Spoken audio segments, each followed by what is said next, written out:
Praise the Lord. கர்த்தருடைய நாமம் இந்த காலவேளையில் மகிமைப்படுவதாக. அந்த அதிகாலை மன்னா வாயிலாக நாம் ஒருமித்து தேவனை சந்நிதியில் வர உதவி செய்த தேவனுக்காய் ஸ்தோத்திரம்.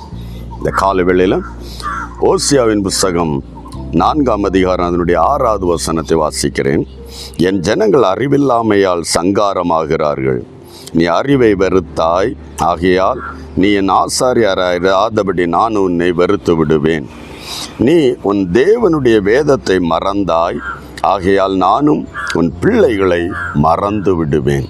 நீ என் வேதத்தை மறந்தாய், ஆகையால் நானும் உன் பிள்ளைகளை மறந்து விடுவேன்.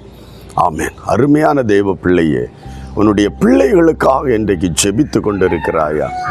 இந்த பிள்ளைகளுடைய காரியங்களுக்காக நீ ஜெபித்து கொண்டிருக்கிறாயா? பிள்ளைகளுடைய நன்மைகளுக்காக, வேலைக்காக, திருமணத்திற்காக, படிப்பு வரவில்லையே, படித்தும் வேலை இல்லையே என்கிற எந்த காரியத்திற்காக, பிள்ளைக்கு அடிக்கடி வியாதி வருகிறதே என்று எந்த காரியத்துக்காக பிள்ளையை குறித்து நீ கலங்கி கொண்டிருக்கிறாயோ, ஆமீன், வேதனைப்பட்டு கொண்டிருக்கிறாயோ, உனக்காக இந்த வார்த்தையை ஆண்டவர் அனுப்புகிறார்.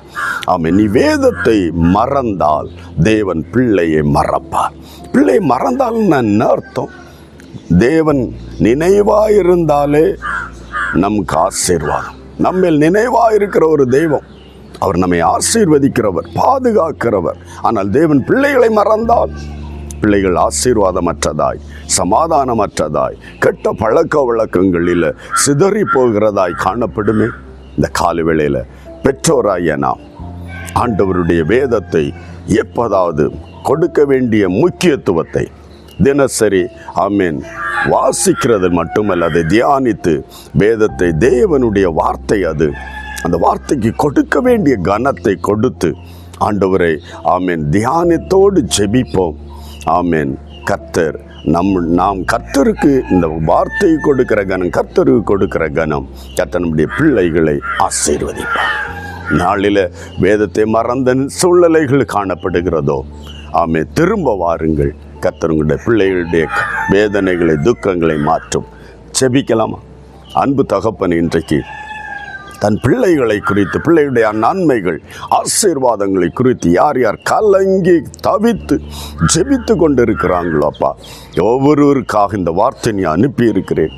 வேதத்தை மறந்து பிஸியஸ்ட் லைஃப், ஆனால் ஆண்டவர் வேதத்துக்கு கொடுக்க வேண்டிய நேரத்தை, தேவனுக்கு கொடுக்க வேண்டிய தருணத்தை மறந்து போகிறது நிமித்தம் தன் பிள்ளைகள் வேதனைப்படுகிறார்கள், துக்கப்படுகிறார்கள், அலைந்து திரிகிறார்கள் என்பதை அறிந்து இன்றே வேதத்துக்கு கொடுக்க வேண்டிய முதல் ஆமீன் நேரத்தை, முதல் ஆமீன் கவனத்தை, முக்கியத்துவத்தை கொடுத்து நாட்களில் தியானத்தோடு ஜெபிக்க பிள்ளைகள் எல்லா பெற்றோருக்கும் ஒரு மனம் திரும்புதலை கட்டளையிடும்.